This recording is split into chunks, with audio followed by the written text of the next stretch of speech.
بسم اللہ الرحمن الرحیم۔ السلام علیکم۔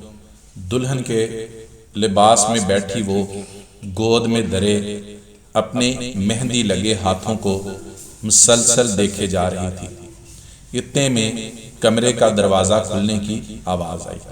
اس کے دل کی دھڑکن تیز ہو گئی۔ پاکیزہ نے سر اٹھا کر دیکھا۔ السلام علیکم۔ صالح نے کمرے میں داخل ہوتے ہی اسے سلام کیا۔ وعلیکم السلام۔ اس نے دھڑکتے دل کے ساتھ آہستہ سے جواب دیا۔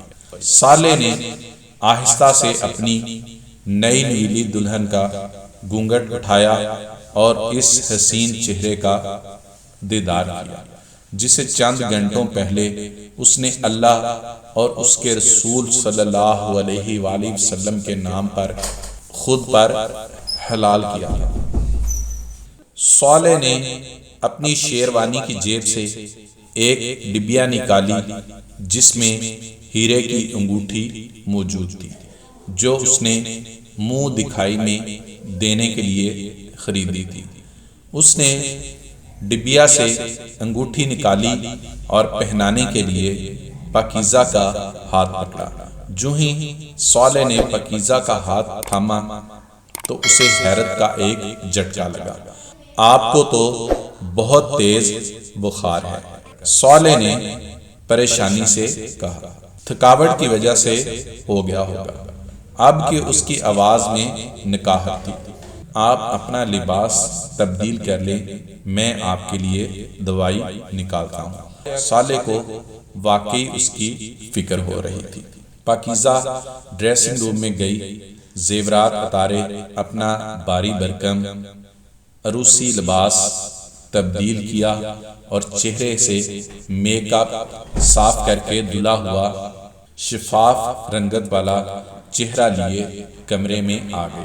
صالح نے اسے بیڈ پر بٹھایا اور بخار کی دوائی کھلائی۔ صبح تک آپ بالکل ٹھیک ہو جائیں گی انشاءاللہ، پاکیزہ نے بھی کہا۔ اب آپ سو جائیں، آپ کو آرام کی ضرورت ہے۔ پاکیزہ نے چونک کر صالح کی طرف دیکھا۔ ایسے کیا دیکھ رہی ہیں؟ صالح نے مسکراتے ہوئے پوچھا۔ اور آپ؟ کیا میں؟ صالح نے ہلکا سا کہکا لگایا۔ آپ کی خواہش۔ پاکیزہ نے جھجکتے ہوئے کچھ کہنا چاہا۔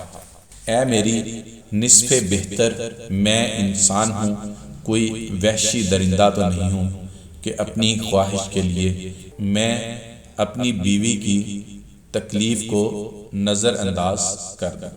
صالح نے پاکیزہ کا ہاتھ تھامتے ہوئے کہا۔ شادی صرف نفسانی خواہشات کی تکمیل کا ذریعہ ہی تو نہیں ہے، یہ تو ایک احساس کا رشتہ ہے جس میں میاں بیوی ایک دوسرے کا خیال رکھتے ہیں، ایک دوسرے کا لباس بنتے ہیں اور یہیں سے پھر محبت کا جذبہ پیدا ہوتا ہے۔ صالح نے پاکیزہ کے ہاتھوں پر اپنی گرفت مضبوط کرتے ہوئے کہا۔ اس کے الفاظ میں احساس تھا، سچائی تھی اور اپنی شریک حیات کے لیے فکر تھی۔ جی۔ اور پاکیزہ سر جھکائے نم آنکھوں سے صرف جی ہی کہہ پائی۔ پسند آئے تو لائک اور شیئر بھی کر دیں۔ دعاؤں میں یاد رکھے گا۔ اللہ حافظ۔